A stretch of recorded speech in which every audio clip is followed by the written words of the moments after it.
美国的对顶关税政策影响全球的股市，行政院长杜英泰今仔日调集中央银行、金管会等部会，了解目前国内的股汇市的状况。另外，行政院也证实已经派人去美国加强谈判。总统赖清德今仔日参企业界的代表会谈，明仔载还有第二场，希望了解各产业第一线的看法。 美国宣布对台湾扣32%对顶关税，行政院提出880亿的协助方案，面对9大方面，各有20项措施支持国内产业。行政院长杜英泰后礼拜也会调集朝野做伙来参详。立法院民进党团表态讲，期待各党会当放下冲突的意见，共心对外，也对在野发声讲，若准感觉行政部门提出的应用措施无够好，会当提出更较侪建设性的建议。也希望朝野各政党，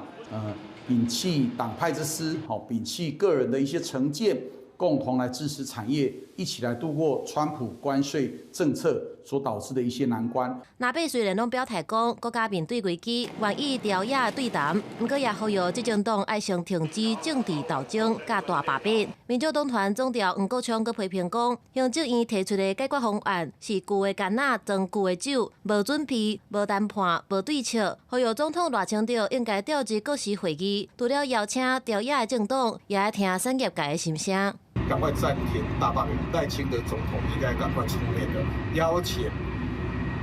在野党一起来共善国事，怎么能度过这个难关？一方面，好好去倾听企业的这个声音，这要由纳税人来一起负担。但是，到底我们所谓要向美国严正交涉，到底要向谁交涉？交涉什么？完全看不到任何具体的报告。国民党团是表态讲，会伫会议当中坚持行政院应该撤回警察人员人事条例复议案。 赶紧提出总预算改动案，也要说明特别预算880亿安怎具体运用，各项美国参详的进度。行政院是证实讲，已经派人去美国参详，会加重谈判的日头。总统府是表示，赖清德总统找国甲企业界代表伫官邸会谈，初六会邀请传统产业甲中小微型企业代表进行第2场的企业座谈，来听产业各界第一线看法甲需求，希望予因上大的支持。公司新闻采访报道。